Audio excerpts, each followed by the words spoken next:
The alien girl who could only live. If I believed in her, Captain Daniel Brooks stood on the bridge of the Starship Venture, staring at the impossible sight before him. Through the main view screen, a massive alien structure floated in the void of space.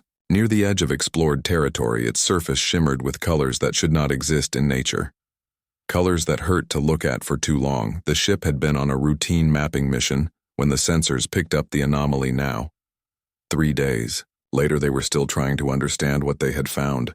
Communications Officer Amy Richards turned in her chair.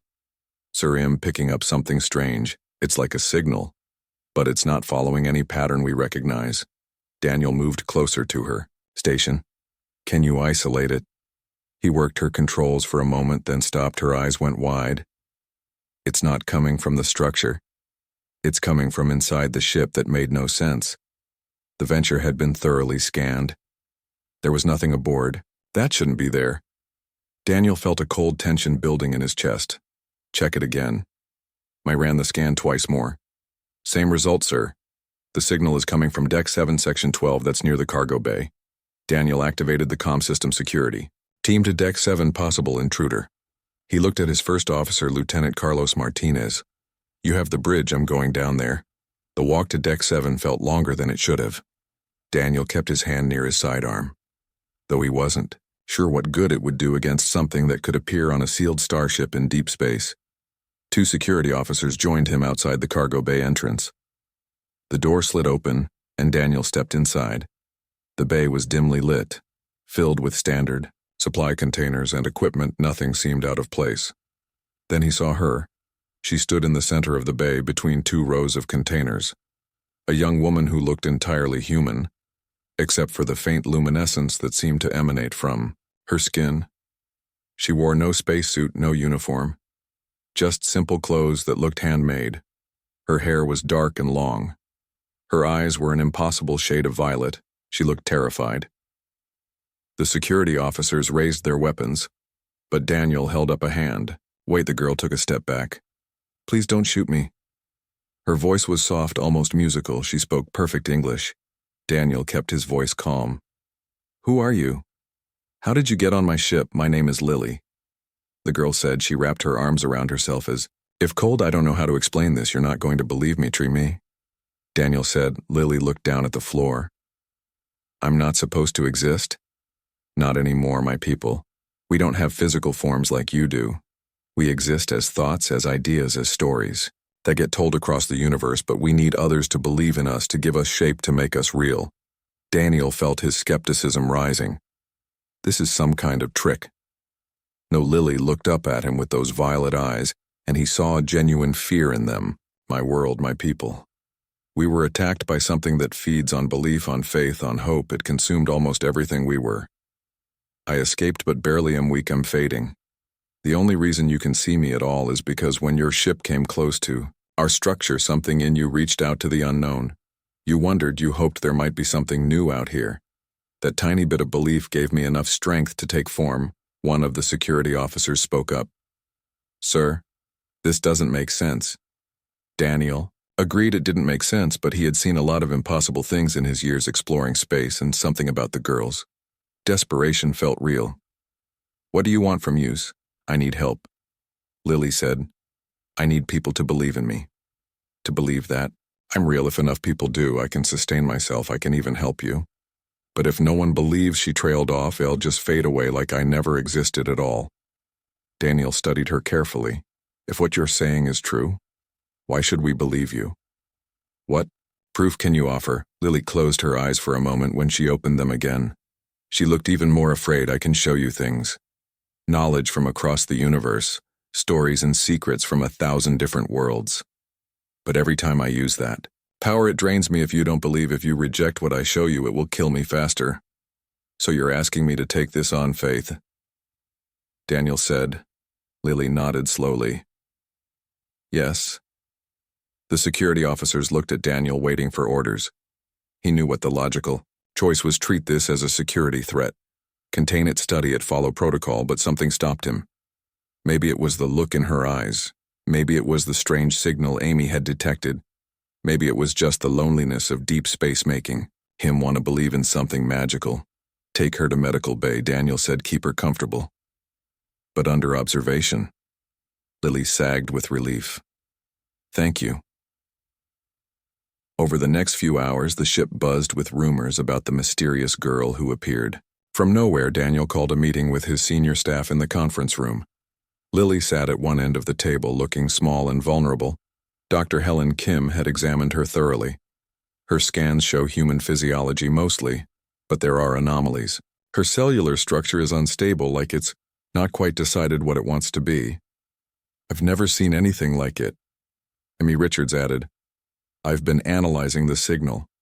It pulses stronger when crew members are near her, especially those who seem curious or interested in her story. When people express doubt or skepticism, it weakens. Carlos Martinez crossed his arms so her story might actually be true. She's some kind of psychic projection that needs belief to survive, or she's manipulating us.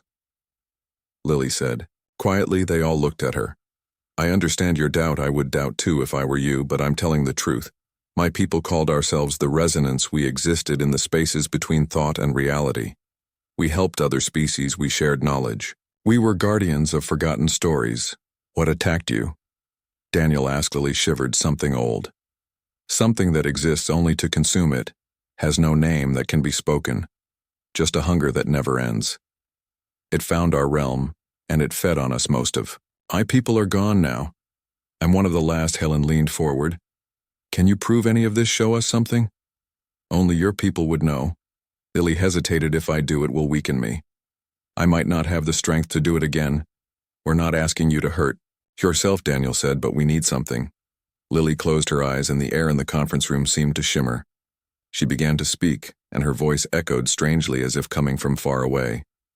She told them about a planet called Azure, deep in uncharted space where crystal forests grew taller than mountains. She described the exact coordinates, the composition of the atmosphere, the mathematical patterns in the crystal growth. She spoke of the species that lived there, beings of pure energy, who had never been contacted by any known civilization.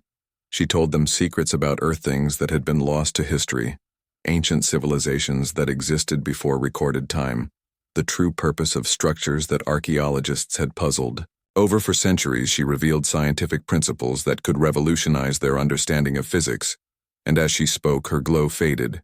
Her voice grew weaker. Daniel reached out and grabbed her hand. Stop, you're hurting yourself. Lily opened her eyes. They were dimmer now, barely violet anymore. Did you believe me? The room was silent. Everyone stared at her with a mixture of awe and fear.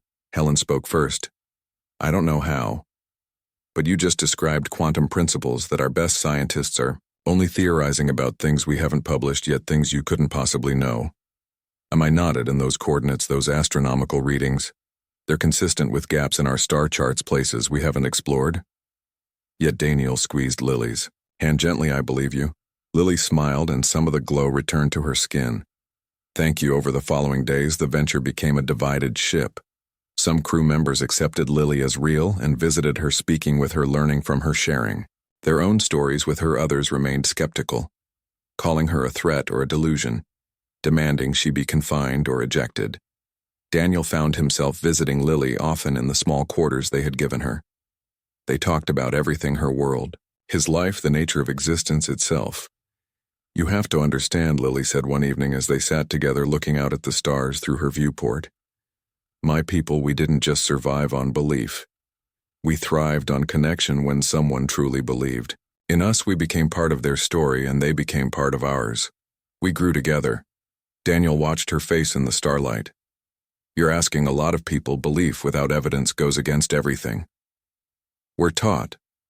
I know, Lily said, but science only takes you so far, doesn't it? Sometimes you have to make a leap. Sometimes you have to trust in something you can't fully prove. Is that what you want from me? Trust. Lily turned to look at him. No, Daniel. I want more than that. I want you to choose to believe, not because I proved it to you, but because you want to. Because you see the value and hope in the unknown, in the possibility that the universe is stranger and more wonderful than you imagine. Daniel felt something shift inside him, a resistance crumbling, a door opening. I've spent my whole life exploring, seeking the unknown, but I always approached it with caution, with skepticism. That's not wrong, Lily said. Skepticism keeps you safe, but it also keeps me alone. Daniel realized doesn't. Lily reached out and took his hand. Her touch was warm, real solid. You're not alone right now. The moment broke when the ship shuddered, alarms blared across the vessel. Daniel ran to the bridge with Lily close behind. Carlos was already at his station. Sir, the structure, it's changing. On the view screen, the alien artifact was pulsing with dark energy. Tendrils of shadow were reaching out toward the venture. Ami shouted him, reading massive energy spikes. It's the same SIG.